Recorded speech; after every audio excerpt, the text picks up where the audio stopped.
እቶም ወለዱን ንበዓል ፋሲጋ በብዓመት ናብ ኢየሩሳሌም ይኸዱ ነበሩ።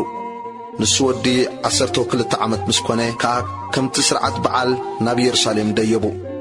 እተን መዓልታት ኣኪሎም ክምለሱ ከለዉ ከዓ ኢየሱስ እቲ ቆልዓ ኣብ ኢየሩሳሌም ተረፈ። ዮሴፍን ኣዲዩን ግና እዚ ኣይፈለጡን።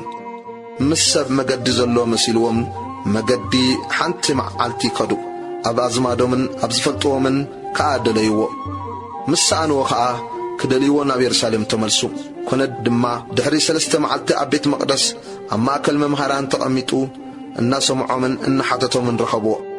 ዝሰምዕዎ ዘበሉ ከዓ በቲ ምስትውዓሉን ምላሹን ተገረሙ። ምስ ረኣይዎ ድማ ሰንበዱ። ኣዲኡ ከዓ በል ወደይ ስለምንታይ ከም ዝገበርካና እንሆ ኣቦኻን ኣነን እናጉሄናን ንደልየካ ነርና በለቶ። ንሱ ከዓ ንምንታይ ሞት ትደልዩኒ? ኣብቲ ናይ ኣቦይ ዘበለ ክኸውን ከም ዝግብኣኒ ዶ ኣይትፈልጡን ኢኹም በሎም። ንሳቶም ግና ነዚ ዝበሎም ዘረባ የስተውዓልዎን።